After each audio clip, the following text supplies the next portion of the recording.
Hi, I'm Blob, a time traveler, and tonight I stood in the frost-bitten gardens of a 14th century kingdom where the air smelled of pine and betrayal. The stars above were sharp, like they held secrets the world wasn't ready for. I was there, hidden in the shadows, witnessing a moment so forbidden, so fragile, it could only end in heartbreak. Have you ever felt a love so dangerous you'd risk everything for one touch? Stay with me, because if you leave now, you'll miss a story that'll haunt you forever. The castle loomed, its stone walls heavy with centuries of secrets. Torches cast a golden glow, but the night was cold, charged with unspoken vows. I saw Clara, a seamstress in the royal court, moving through the rose gardens, her emerald gown catching the moonlight. Her steps were quick, her breath uneven, like she was chasing a dream that could destroy her. Clara's hands were calloused from needlework, but her eyes burned with the fire that defied her station, a quiet beauty born of hope and defiance. Then there was Prince Elias, heir to the throne. His dark hair fell in waves, his eyes sharp with a hunger no crown could satisfy. He shouldn't have been there, not in the gardens, not with her, but love doesn't bow to thrones, does it? It slips in like a thief, stealing reason, leaving only longing. I watched them meet by the fountain, their whispers barely louder than the water's trickle. "Clara," Elias said, his voice low, "this is madness." She smiled fearless, "Then let us be mad." Their hands brushed, and the air itself seemed to tremble. One kiss, one forbidden, stolen kiss under the stars. Clara's lips found his, soft but urgent, as if it was their only chance. And maybe it was. Have you ever kissed someone knowing it could ruin you? Their fingers lingered, intertwined, as if they could hold back the world. But the world was watching, wasn't it? The castle never slept. Eyes were everywhere, servants, guards, jealous nobles. A shadow moved in the distance, and Clara flinched. She pulled away, her eyes wide with fear, but Elias held her hand. "Tomorrow, I'll find a way." But promises in the dark are fragile, aren't they? They didn't see the figure slipping away, carrying their secret to the king. By morning, the kingdom was in chaos. Clara's name was on every tongue, not with reverence, but with scorn. I stood in the courtyard as guards dragged her from her quarters, her wrists bound, her face pale but defiant. The crowd whispered, "She kissed the prince, a commoner." The king's voice boomed from the balcony, but it was Elias who stepped forward, his face unreadable. "Take her to the dungeons," he said, his voice as cold as stone. The crowd gasped. Clara's eyes searched his, begging for answers, but he turned away. Why would a prince betray the woman he loved? What was he hiding? I wanted to scream, to demand the truth, but I'm just a traveler, a witness to time's cruel twists. Clara's footsteps echoed as they led her below, each one a heartbeat fading into darkness. Elias stood there, his hands trembling, his eyes fixed on the horizon. What secret was he keeping? What could make a man condemn the woman he kissed? If you were there, would you have spoken your heart? Would you have risked it all for one forbidden moment? Hit that like button, subscribe to the channel, and tell me in the comments, would you have fought for Clara or walked away like Elias? Stay with me, because this story's only beginning. The dungeon was a tomb of shadows, its air thick with damp stone and despair. Clara sat on the cold floor, her emerald gown torn, her wrists still bound. I lingered there, unseen, my heart heavy as I watched her. The 14th century kingdom above buzzed with gossip, nobles whispering of scandal, servants spreading tales of a seamstress who dared to love a prince. But down here, in the dark, there was only silence and Clara's quiet sobs. Have you ever loved someone so fiercely it hurt to breathe? She did.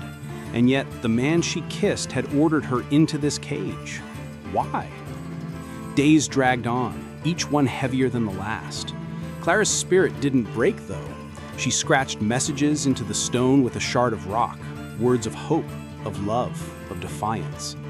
"Elias," she whispered, as if his name could reach him through the walls. I wanted to tell her he wasn't coming, that princes don't save seamstresses, but I've seen too much in my travels to believe love follows rules. Sometimes it defies even fate. In the palace, Elias was a shadow of himself. I watched him pace the royal chambers, his crown discarded, his hands clenched. The king, his father, had demanded loyalty, the throne's honor. "She's a commoner," he'd spat. "You've shamed us." But Elias's eyes held fear, not of his father, but of something deeper. Each night he stood on the balcony staring at the dungeon tower, his breath catching. Did he regret his order? Or was there a secret he couldn't speak?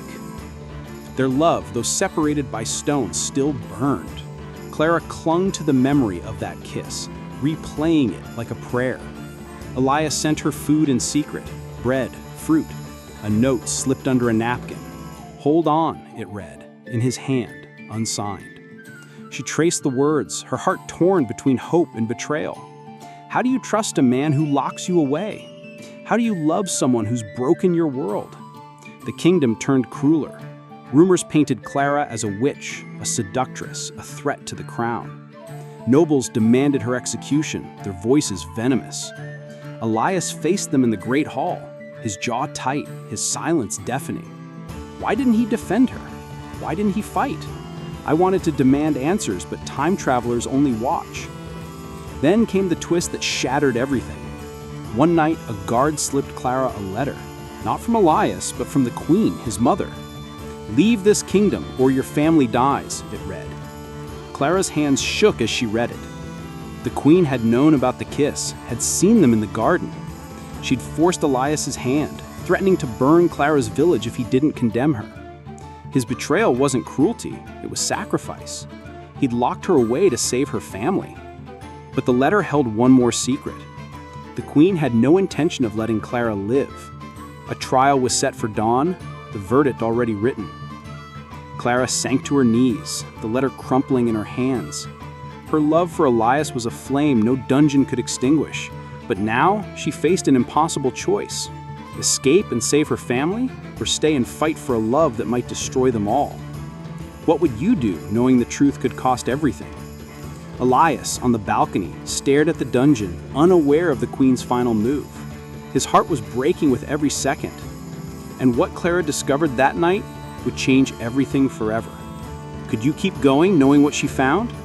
Hit that like button, subscribe, and tell me in the comments, what would you have done in Clara's place? Stay tuned for the end of this heartbreaking tale. The trial dawned cold, the 14th century kingdom shrouded in mist.